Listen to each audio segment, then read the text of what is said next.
Tu vois, Céline, là, il reste presque plus que la roche. On est dans un état très avancé de dégradation du sol, lié aux pratiques agricoles, aux mauvaises pratiques agricoles, hein, notamment le travail répété du sol et pesticides pendant des années. Donc tout le sol a été lessivé, notamment par la pluie, le vent, donc il est parti. Ce qui fait que quand il pleut, il n'y a pas d'eau, il n'y a pas beaucoup de recharge. Alors ici, une année sèche, c'est de l'ordre de 500 mm par an. Ce qui sur un hectare, c'est-à-dire 100 mètres par 100 mètres, ça fait quand même 5000 mètres cubes qui tombent sur cet hectare. Et donc une parcelle comme ça, à peu près de 5000 mètres carrés, ça fait quand même 2500 mètres cubes, soit l'équivalent d'une piscine olympique qui tombe. Sauf qu'au final, il n'y a pas grand-chose qui revient à la vigne. Et du coup, comme cette eau ne pénètre pas, elle n'est pas au bénéfice du sol, ni du sous-sol et de la recharge des nappes, et plus tard de la résilience, du maintien de l'étiage des cours d'eau. Et puis du coup, elle n'est pas aussi au bénéfice de la végétation, puisque il n'y a pas de végétation, enfin un peu de végétation, un peu de vigne, et du coup cette humidité ne peut pas être réutilisée. Et donc quand il fait chaud, sur des sols comme ça où on pourrait jouer à la pétanque, c'est assez incroyable, quand il fait chaud, ça surchauffe. Ça surchauffe et on a très chaud comme sur un parking de supermarché.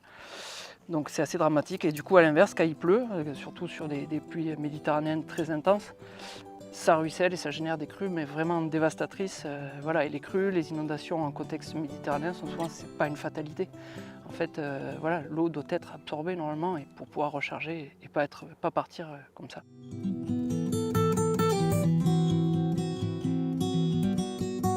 La première des réponses, c'est de s'inspirer de la nature, hein. C'est elle qui doit nous servir de guide, tout le temps voir ce qui se passe dans la nature pour essayer de répliquer. L'agroécologie paysanne et la permaculture doivent, dans la mesure du possible, devenir les modèles agricoles dominants. Bien évidemment, c'est aucun pesticide et engrais minéraux, mais également un travail limité du sol, d'éviter dans la mesure du possible les sols nus. Ce matin, j'ai mis un engrais vert que j'ai semé de manière très dense.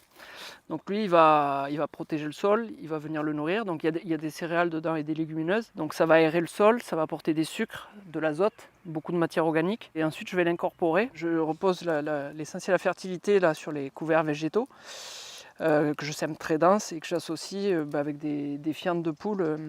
Après, il y avait différents compost, biofertilisants. Voilà, du coup, l'agroécologie et la permaculture, c'est bien sûr cette gestion du sol, c'est la biodiversité, c'est tous ces éléments très importants là qu'on vient d'évoquer. Il faut que ces végétaux se comportent comme des capteurs solaires. En fait, toute l'énergie du soleil doit être optimisée pour être transformée après en carbone et alimenter le sol. Et quand on met toutes ces pratiques vertueuses à la faveur du sol, on arrive sur des sols qui vont retenir l'eau. Hein. L'idée, le challenge, c'est de faire que ce sol devienne une éponge. Hein. Quand il pleut beaucoup, on n'a pas de problème de crue. Hein. Toute l'eau est en général absorbée, il y a zéro ruissellement sur ces zones-là. Et bien sûr, après, ça va repartir aussi quand il fait très chaud, ça va évaporer et les plantes vont transpirer. Et donc ça va donner beaucoup d'humidité à l'atmosphère et ça va baisser également la température ambiante. C'est comme nous, hein. Quand on transpire, c'est pour baisser notre température corporelle. C'est un peu pareil. Donc voilà, si tous les milieux étaient comme ça, on aurait déjà, ça amortirait fortement la problématique de ces fortes sécheresses et donc de l'impact des changements climatiques en cours. Dans les autres solutions là, pour régénérer les milieux, qui sont des solutions complètement complémentaires à ce qu'on vient de voir, donc il y a l'hydrologie régénérative. En fait, c'est comment par l'eau qui tombe, comment on arrive à favoriser à ce qu'elle régénère les milieux. Et donc, par exemple, un exemple, c'est ici ce qu'on appelle en français des baissières ou en anglais swells. Donc c'est des sortes de fossés qui sont sur les courbes de niveau où l'eau, quand elle arrive, elle stagne.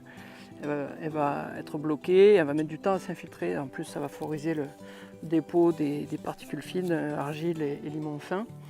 Et l'eau, donc, elle va partir lentement. Tout ça dans la philosophie selon laquelle une goutte d'eau, quand elle tombe sur un terrain, que ce soit un petit terrain, un grand terrain, un bassin versant ou un territoire, elle doit mettre le plus de temps possible pour rejoindre la mer. Donc c'est un peu ça l'idée. Donc ici, par exemple, j'ai fait une série de baissières. L'idée c'est que petit à petit, cette eau, elle met du temps à aller en aval, sachant qu'en aval, voilà, on a la source et des points d'eau, voilà. Et donc c'est d'augmenter vraiment la résilience. Et donc ça c'est génial, hein. J'en fais faire un petit peu partout, français, étrangers, ça marche vraiment, vraiment super bien. Et donc ça c'est complémentaire à la gestion globale et holistique du sol par les pratiques de pâture, de gestion des parcelles agricoles.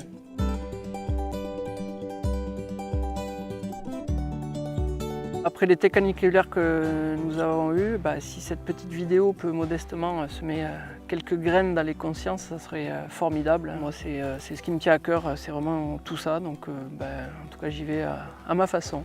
Voilà.